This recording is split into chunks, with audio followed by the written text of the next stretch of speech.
et bienvenue sur le podcast de Libertique. Je suis aujourd'hui en compagnie de Alix de Toucan qui est venue nous parler de son second roman, L'Indécise.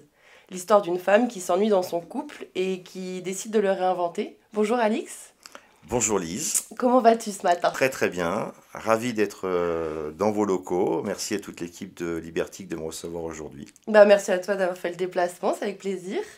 Alors, est-ce que tu peux nous parler de ce roman ? Est-ce que le petit résumé que je viens de faire est exact ? Donc effectivement, c'est mon second roman. Suite à notre rencontre de l'an passé avec 4500 nautiques de libertinage et les retours que j'en ai eus avec les différentes critiques, ça m'a aidé, ça m'a incité à continuer l'aventure et de créer mon second roman.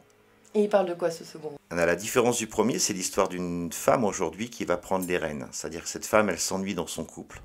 Je pense que ça peut être une réalité pour chacun. Et en l'occurrence, à un moment donné, elle va vouloir faire bouger les choses. Un peu le ras-le-bol de la routine, du quotidien, de tous les jours. Et elle va mettre son couple en danger. Je dirais que c'est la base. Voilà. Mmh. Elle va mettre son couple en danger, elle va se remettre en question et elle va entraîner son mari. Et suite à aussi une rencontre avec des amis qui vont se dévoiler, elle va aller explorer des chemins qu'elle ne connaît pas. Donc tout à la fois, ça va être très intéressant parce que ça va être une évolution dans un domaine qu'elle ne connaît pas. Entre autres, elle va commencer vers le libertinage pour ensuite s'apercevoir qu'il lui manque quelque chose. Elle veut plus que ça. Et donc, d'après toutes les expériences, ce seront des aventures, bien entendu. D'après toutes ces expériences, ça va aboutir ensuite sur une autre relation et sur une relation d'amour encore différente. C'est vrai que dans le premier roman, du coup, le mentor était le monsieur dans le couple, alors que là, les mentors sont un couple d'amis. Qu'est-ce que ça change ? C'est pas que ça change quelque chose, c'était une approche par rapport à l'histoire que je voulais créer. J'avais envie. Comment je pourrais dire ça ? Cette femme avait besoin de renouveau. Et c'est suite à une rencontre, c'est suite à une discussion avec une amie, en réalité un couple d'amis, qui vont eux se dévoiler, qu'elle va se dire, le changement que je veux, il peut être là. Vrai ou pas vrai, dans mon histoire, c'est ce qui va enclencher son envie de sortir de sa routine. Et on va dire par contre, peut-être un peu d'imposer à son homme, à la différence du premier, d'imposer à son homme de partir vers de nouvelles découvertes. C'est vrai que dans un premier temps, il y a vraiment ce côté presque elle impose. Parce que pour elle, c'est le couple va mal, quoi. Elle est l'élément déclencheur qui dit que le couple va mal. Lui, il est un peu plus en retrait dans la narration en tout cas. Contrairement au premier livre où c'était presque l'homme au début qui menait la danse, qui décidait un peu pour elle aussi. Dans le premier livre, dans 4500 nautiques de libertinage, donc c'est Axel qui presque la manipule au début. C'est vrai. Ensuite, la chenille va devenir papillon, donc Virginia évoluera. Alors que dans le second, c'est directement plus le point de vue d'une femme et plus l'ennui de son couple qui est tombé dans une routine assez quotidienne et l'envie de donner du piquant. C'est ça. Donc, c'était une façon d'aborder le thème du libertinage et aussi du polyamour. Donc, c'est un cheminement dans tout cet univers. Et c'est vrai que du coup, je pense que beaucoup de femmes, mais aussi hommes, peuvent se retrouver dans cette définition du couple qui s'ennuie. Et ça peut aussi amener à des gens à se poser des questions sur comment pimenter leur vie de couple et voir le cheminement qu'on peut en tirer après, quoi. Tout à fait, sachant que ça reste une fiction. Oui, bien sûr. Et voilà, je l'ai créé, je l'ai fait évoluer par rapport à des envies de créer mon histoire de cette façon. On va dire, à la différence de l'autre qui était peut-être un livre avec un peu plus de voyage, d'aventure, là on est peut-être dans un livre un peu plus psychologique au niveau des personnages, un jeu psychologique entre les personnages. C'est ça, plus dans l'introspection peut-être et vraiment avec des objectifs de sauver le couple en premier lieu et après aussi de se sentir bien Donc au début, elle trouve des solutions, on va pas rentrer dans les détails, mais elle trouve des solutions, on va dire, pour moins s'ennuyer. Pimenté, voilà. Et à chaque fois, il lui manque quelque chose où elle se sent un peu en désaccord avec ses propres valeurs, et du coup, elle va vers d'autres choses. Donc il y a vraiment ce côté vraiment objectif, alors que dans le premier livre, il y avait plus cette notion de je me laisse un peu porter. Il y avait plus la notion de voyage aussi, de liberté, qui était très présente. On en parlait beaucoup lors de première interview. Là, c'est plus dans la quête de soi, en fait. La quête de qui je suis et qui j'ai envie d'être et qu'est-ce que j'ai envie de vivre. Et il y a un petit questionnement, surtout vers la fin, sans spoiler, qui est mais quel est le regard des autres aussi? Alors que dans le premier, il n'y a pas du tout ces questions-là du regard des autres. Complètement. C'est à la fois une recherche personnelle et c'est à la fois l'envie de mettre un coup de pied dans les choses établies. C'est ça. C'est ça. Et est-ce que tu penses que, du coup, on en parlait un peu en off, mais moi je trouve que cette histoire, elle est, donc c'est mon avis très personnel, hein, elle est plus réaliste que le premier. Le premier est plus... les deux sont des fictions, bien sûr, mais je trouve que ce livre, le deuxième, en tout cas l'Indécise, pourrait être l'histoire de quelqu'un. Qu'est-ce que t'en penses, toi? Je pense que ça peut toucher les couples en général, une lassitude. Et l'idée, c'était de coller sur quelque chose qui puisse être réaliste.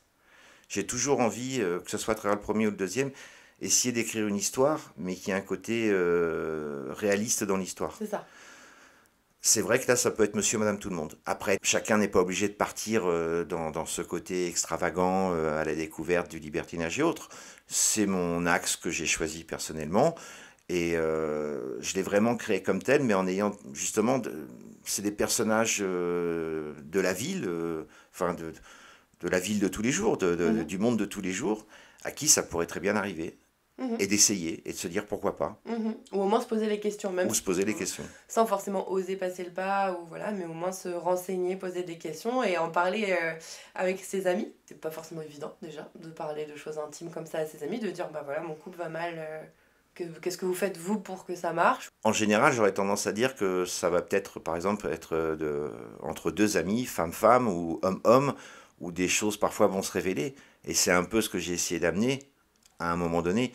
Et donc après, ça va beaucoup plus loin, puisqu'il y a interaction carrément d'un couple qui va s'ouvrir.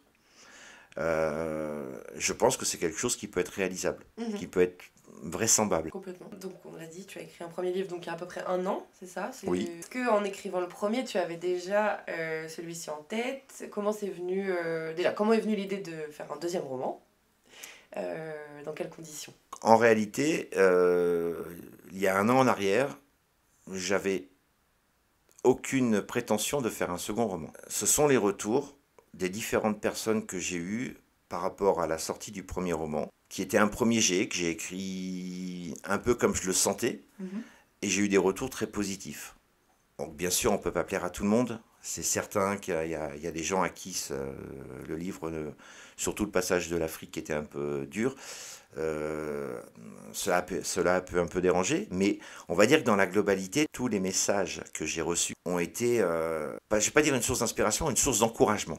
Voilà, une source d'encouragement. Ça m'a motivé et ça m'a donné envie d'aller écrire une seconde histoire. Et parallèlement à ça, autant j'avais eu du mal à créer une première histoire pour écrire un livre, autant j'ai un ensemble d'idées qui se sont mis en place. Et celle-ci m'est apparue assez facilement. Et je me suis dit, je l'ai visualisé dans ma tête, je l'ai posé dans les grandes lignes, et ensuite j'ai commencé à écrire mon histoire. Mais c'est surtout grâce à tous ceux qui m'ont encouragé par rapport au premier que ça m'a donné l'envie de continuer. J'ai eu des témoignages, mais des choses de folie, je ne pourrais pas tout raconter, mais des choses qui m'ont énormément touché, ou ému tout simplement.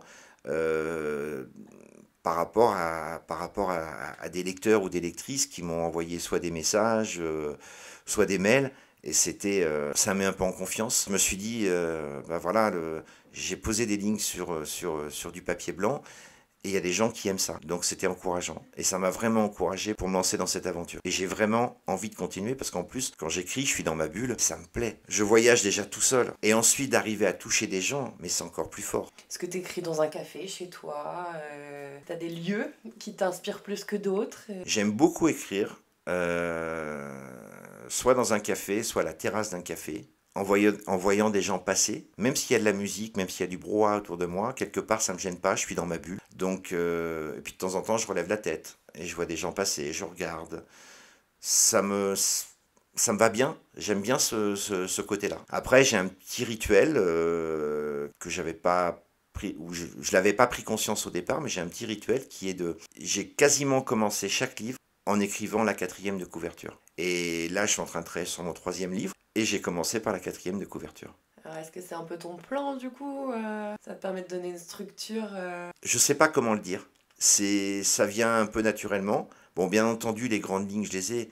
C'est-à-dire que dans la tête et même sur ce que je me fais un plan, on va dire, un éclaté général de ce que je veux créer comme histoire, avec un début, avec un, un milieu de scène et puis une fin. Tout ça, je l'ai avec les personnages, avec quel est le point de rupture à la base qui va faire que la personne ou le héros ou l'héroïne va vouloir quelque chose d'autre. Tout ça, dans les grandes lignes, je l'ai.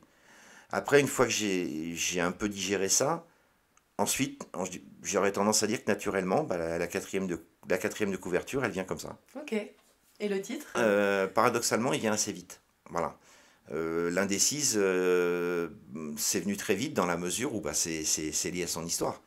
C'est lié à l'histoire où elle est ambivalente entre un moment je veux ça, de l'autre côté je veux ça. Elle se pose tellement de questions dans sa vie que pour moi c'est devenu comme une évidence que ça s'appelle l'indécise. Elle est comme un métronome.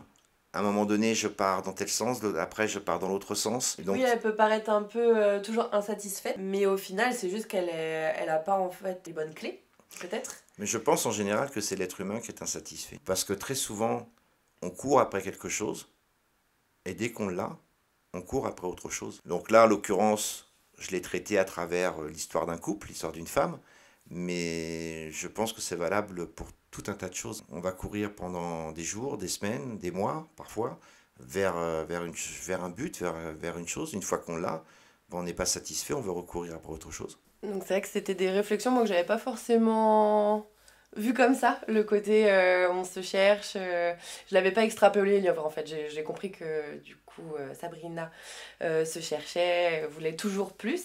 Et c'est un sujet qu'on a évoqué dans des podcasts précédents avec des couples que j'avais pu interviewer, donc des couples libertins, qui pour le coup disaient que ça pouvait devenir presque une addiction, dans ce sens où des fois on veut toujours plus, mais comme tu dis c'est valable dans tous les pans de la vie, enfin dans beaucoup de pans en tout cas de la vie, mais eux en l'occurrence m'avaient fait part de ça et que des fois il faut pas se perdre dans ce milieu qui peut, qui peut faire mal au couple, qui peut nous faire mal aussi en tant qu'humains entiers.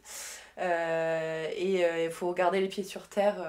Complètement. C'est pas... Le libertinage est une partie de la vie, mais c'est pas que ça, la vie. Et en parlant de ça, du coup, il y a un moment où il y a une scène avec de la drogue, donc du chemsex. Est-ce que tu penses que c'est quelque chose qui est courant dans le milieu libertin ou Objectivement, j'en sais rien. D'accord. Je pense que ça doit exister, mais pas que dans le milieu libertin. Je veux dire, il y a des gens qui se servent de ça ou pas. Là, je me suis amusé avec ça parce que justement, j'embarquais mon héroïne un peu dans quelque chose qu'elle n'aurait peut-être pas fait réaliser dans des conditions normales. Mhm. Donc, c'était une façon de l'amener pour justement dépasser ses limites, exploser les tabous, et je me suis servi de ça. Est-ce réel, est-ce pas réel? Je sais pas, ça reste dans ma fiction, quoi, D'accord, quelque ok. part. Après, il y a... oui, malheureusement ou pas heureusement, j'en sais rien, mais ça existe, et il y en a qui en ont besoin, il y en a qui n'en ont pas besoin. C'est comme l'alcool, hein, j'aurais tendance à dire. Oui, complètement. On peut boire un verre comme on peut être plié en deux pour aller quelque part. L'alcool dans le milieu libertin et dessert en général, puisque affaiblit les performances. Surtout masculine. Surtout masculine. Mais je voulais savoir si c'était quelque chose qui est beaucoup dans le milieu ou quelque chose qui... Absolument pas, c'était vraiment... puis en plus, comme je l'explique, ça restait avec relativement soft. C'était vraiment plus pour une histoire de désinhibition. Voilà. pour qu'elle puisse passer à quelque chose en dehors de sa norme. Mais ça reste anecdotique, entre guillemets. C'est ça, c'est Voilà. anecdotique, on sent qu'elle va pas faire ça tout le temps. Absolument pas. Et ça va dans cette réflexion de la quête de toujours plus. C'est pour ça que je faisais le lien. Dans ce livre, du coup, tu cites le site Liberty, entre autres. Tu nous fais une visite de Nantes, clairement. Il y a beaucoup de lieux emblématiques de Nantes qui sont quand même cités, Trente-Mousse, Autron, le Bifort, qu'on embrasse au passage, certains restaurants. J'imagine, du coup, vu la description que tu en fais, que ce sont des lieux que tu connais. Complètement. Est-ce que tu dirais que ce livre est un peu plus personnel de ton côté? Tu y mets des touches un peu plus personnelles, les personnages sont peut-être des gens que tu connais par rapport au premier, ou dans le premier c'était un peu plus caché, comme on se connaissait pas aussi, j'avais pas ce regard-là, c'était peut-être un peu plus caché. C'est pas que c'est plus personnel, c'est surtout que je voulais m'appuyer par rapport à mon histoire, je voulais la créer avec de la réalité, et donc je me suis appuyé sur des villes, en l'occurrence Nantes, que je connais un petit peu, et en citant des endroits, c'était vraiment en essayant de mettre du réalisme. Voilà, l'idée, elle s'est faite à ce niveau-là, quoi. C'est-à-dire d'avoir vraiment du réel. Il y a un passage où ils partiront en vacances au Cap d'Agde, c'est pareil, on ne peut pas tout citer, hein, ni les endroits de Nantes, ni les endroits du Cap d'Agde, mais c'était de faire des clins d'œil à différents endroits, et d'imaginer éventuellement des scènes dans différents endroits, qui pourraient être des scènes totalement improbables, et non réalistes, mais leur donner justement un petit côté réaliste. Et ça permet au lecteur de s'identifier plus et de s'imaginer plus et d'avoir des images concrètes dans la tête. Moi j'ai trouvé ça, alors que pour le coup je connais aussi très bien Nantes et les alentours, donc ça m'a fait plaisir. Déjà une surprise de lire Liberty, quand on l'a vu, l'équipe a été super contente. Et en plus, j'ai réussi à plus m'identifier, à plus comprendre le parcours. J'ai une amie nantaise qui m'a dit je vais voir Nantes d'une autre façon C'est ça. aujourd'hui. Et j'ai même appris des choses, c'est sympa, ces petites anecdotes historiques renforcent un peu plus l'histoire en plus, quoi. Enfin, rendre la chose vraiment concrète, et je trouve par rapport au lecteur, on s'identifie plus. À mon humble niveau, j'essaye de mettre des choses réalistes, tout en créant une histoire qui peut être un peu folle. Mhm. Et tout à l'heure, tu disais que tu aimais bien écrire du coup sur les terrasses des cafés. Est-ce que, donc pour t'inspirer des passants, etc., est-ce qu'il y a ton quotidien aussi qui t'inspire Je prends des anecdotes, j'entends des choses, et de plus en plus maintenant ça devient presque comme un réflexe. C'est-à-dire que ce soit des proches, des amis ou des rencontres comme ça, si j'entends quelque chose que je trouve drôle, je vais le noter quelque part et je vais éventuellement m'en resservir. Voilà. Pour moi, c'est un nouveau milieu. Je l'ai fait vraiment à titre personnel et par envie. Par contre, comme tu l'as remarqué, il y a un chapitre où à un moment donné, il y a quelque chose d'un peu drôle dans le chapitre du château, où il y a un fameux mot de passe. En réalité, ça c'est venu d'une blague à la base. Transformé à ma façon pour l'inclure dans mon histoire. D'accord, ok. Mais pas de toi, du coup, une anecdote de quelqu'un que t'as entendu. Voilà, un ami qui m'a raconté ça un jour en marchant. Et moi, il y a un sujet que j'ai bien aimé dans le livre et je trouve qu'il est très peu évoqué, même nous dans les podcasts, etc., on n'en parle pas beaucoup. C'est cette sensation après une soirée débridée, disons. Des fois, peut-être qu'on peut ressentir un peu de dégoût de soi.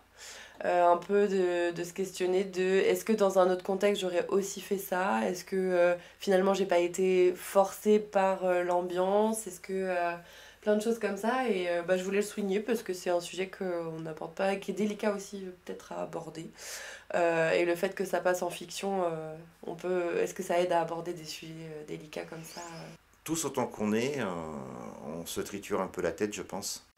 Là, dans le cadre de mon héroïne, justement, comme je voulais l'emmener vers autre chose par la suite, j'avais besoin que ce côté psychologique existe, qu'elle ne se sente pas bien après avoir vécu quelque chose qui l'a dépassé. C'est ma psychologie de comptoir, entre guillemets, mais je pense que ça peut arriver dans la vraie vie. Ça veut dire, et pas forcément dans le milieu libertin, on peut se retrouver dans des situations où sur un moment donné, on va accepter quelque chose, Et au final, le lendemain matin, en se regardant dans la glace, peut-être avoir des regrets ou ne pas être en accord totalement avec soi et se sentir mal ou plus ou moins bien. Certaines personnes, ce ne sera pas le cas, mais je pense que d'autres peuvent le vivre comme ça. Donc ça collait complètement avec ce que je voulais faire dans mon histoire. Justement, qu'à un moment donné, elle se trouve dans un sentiment de mal-être personnel et de dire non, j'ai été trop loin, je veux autre chose. Et malgré tout, on en reviendra, et ça c'est l'indécise, c'est qu'à un moment donné, elle reviendra quand même vers le côté obscur. Oui, elle veut comprendre ses émotions et c'est ça qui est hyper intéressant dans cette héroïne, c'est qu'elle analyse beaucoup ce qu'elle peut ressentir. Pour moi, c'est assez difficile de te répondre là-dessus parce que comme c'est une histoire sortie de ma tête, je l'ai fait, je vais pas dire au feeling, mais okay. J'ai construit mon personnage. Après, justement, c'est le retour de toutes les personnes qui sont en face et qui me disent « Ah, j'ai aimé telle chose » ou « J'ai ressenti telle chose » ou qui me font comprendre que je me suis pas trompé et que je les ai intéressés dans l'histoire. Mais c'est vrai que au moment où je l'ai écrit, bon, je me suis torturé moi-même, entre guillemets, pour essayer d'imaginer mon héroïne de telle ou telle façon. Et en réalité, bah, c'est comme ce que tu viens de me dire, c'est le retour des gens en face qui font me dire que je les ai touchés, ou ça les touche quelque part. Pour le moment, j'ai des retours très positifs, et c'est très encourageant. Voilà, il y a même de l'émotion, j'ai même à un moment donné été aux larmes en recevant le premier retour le jour de la sortie du livre, donc c'est... Comment je pourrais dire ça touche beaucoup. Ça met en confiance, ça donne envie de continuer, ça donne envie de se mettre dans la bulle. Je vais rien te cacher, je suis en train de travailler sur mon 3e roman. J'en suis au 6e chapitre. J'avance dessus, c'est une autre histoire, c'est totalement différent. Ça va être un mélange. J'essaye d'évoluer dans mon écriture aussi, c'est-à-dire que j'essaye de m'améliorer sans sortir de ce que je suis, parce que ça ne m'intéresse pas, mais de créer d'autres histoires et d'autres façons de voir les choses, d'autres perspectives. Et sans trop en dévoiler, le 3e opus, c'est dans la même lignée, c'est une suite, c'est le même sujet? C'est pas une suite, c'est une autre histoire. Ça va toujours aborder la sexualité, ça va toujours aborder aussi quelque part le libertinage. Ça se passera entre autres en Occitanie, principalement sur Montpellier. Une ville que tu connais ou... Également, oui. Je pense sincèrement que je m'appuierai toujours sur des endroits que je peux dans l'ensemble maîtriser. Je dis pas qu'il n'y a pas des choses que j'ai écrites sur des endroits que je connaissais pas, mais j'aime bien justement ressentir les choses et puis de façon à pouvoir les décrire. Oui, et je pense que pour le lecteur, comme je disais tout à l'heure, c'est plus sympa d'avoir des petites anecdotes aussi du lieu, de pouvoir, ça permet au lecteur de plus pouvoir se projeter aussi. C'était l'idée entre Nantes et le Cap d'Agde pour l'indécise. Voilà, exactement. Ok. Et pour celui-ci, il y a encore une jolie préface de la sexologue Angélique Dietrich, j'espère pas écorcher son nom, qui pose la question « À qui vous identifierez-vous grâce à ces personnages ?» Alors, je te retourne la question, si tu peux me répondre après. À qui je pourrais m'identifier dans mes personnages? C'est une question très compliquée. J'aurais tendance à dire un petit peu à tous. Peut-être une part de ma féminité représente mon héroïne. Certainement d'ailleurs, parce que je vois pas comment je pourrais l'écrire sans essayer d'en avoir un minimum de perception. Enfin, je pense. Après, je pense que je peux toucher à peu près tous les cadres masculins qui sont à l'intérieur, indirectement. Enfin, je te réponds ça, mais je me suis jamais posé la question. Il y a une part de toi dans un peu tous tes personnages, quoi. Je sais pas s'il y a une part de moi. Je pourrais me retrouver dans différents personnages, entre guillemets. D'accord. Voilà. Ok. Je vais pas dire qu'il y a une part de moi dans tous les personnages. La question est compliquée. Ouais, la question est très compliquée, c'est pour ça que je voulais te la poser, mais ça me va comme réponse. Et en parlant de féminité, la narration est toujours au féminin, encore une fois. Est-ce que c'est ta marque de fabrique? Est-ce que tu veux changer peut-être pour les prochains? Est-ce que c'est un choix? Est-ce que ça vient à toi naturellement? J'aurais tendance à dire que c'est venu un peu naturellement. Je pense que je changerai aussi un jour, parce que je pense que le processus d'écriture est une évolution. C'est un peu comme quand on commence dans un sport, par exemple, même si on peut avoir un peu de talent, ça se travaille. Mhm. Et je pense que ça évoluera. Donc peut-être qu'un jour j'écrirai d'un autre côté, d'une autre façon. J'ai des idées, par exemple j'ai l'idée d'un livre en tête c'est clair, ça sera que du point de vue masculin. Parce qu'il est entièrement, le héros est masculin. D'accord. Mais aujourd'hui c'est pas à l'ordre du jour. Ok. Voilà. Pour l'instant le troisième va être encore, je pense, du côté féminin. Voilà. Donc si je comprends bien, les idées ne manquent pas. On va te Euh, suivre encore longtemps. J'ai plusieurs projets dans la tête. Après, c'est le temps de les écrire, le temps d'essayer de faire quelque chose qui soit bien, le temps que... Et puis c'est toujours pareil, ça sera le retour des personnes en face, le retour des lecteurs, des lectrices qui me diront si j'avance sur un chemin qui leur convient aussi. C'est ça. Je me fais plaisir à moi-même, mais le but c'est aussi de faire plaisir aux autres. Parce que quand Donc tu écris, tu penses au lecteur, tu penses à toi. Tu t'écris dans quelle démarche en fait? C'est pour faire plaisir aux gens? Ou c'est un peu plus égoïste? c'est une question difficile. Ouais. Un peu des deux peut-être. Je veux dire que quand j'arrive à me mettre dans ma bulle, j'aime aligner des mots, j'aime raconter une histoire. Mhm. Maintenant, cette histoire, je renvoie des images. Et je me pose la question, quelle est l'image qu'une personne va pouvoir recevoir en face? Après, quelle belle satisfaction quand on a réussi à toucher les gens et que ces gens le font savoir. Et ça veut dire qu'on a réussi, rien qu'avec des mots sur une feuille blanche, à pouvoir donner une sensation, faire ressentir une situation, une scène, des personnages qui sont sortis d'un coin de la tête. C'est... J'ai toujours aimé raconter des histoires depuis enfant, mais le fait de les écrire, c'est un autre cheminement, c'est un autre cap. Ouais, et faire ressentir des émotions dans ce registre donc qui touche à l'intime, c'est encore plus peut-être plus difficile puisque on a chacun une notion de l'intimité et des choses qui nous excitent ou pas complètement différentes d'une personne à l'autre. Donc c'est d'autant plus peut-être difficile de se mettre dans la tête des autres. La littérature érotique a toujours existé, Mhm.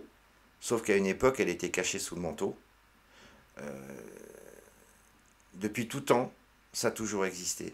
Je pense que, je ne vais pas dire depuis Gutenberg, depuis que l'imprimerie existe, mais Jean de La Fontaine a écrit des fables érotiques.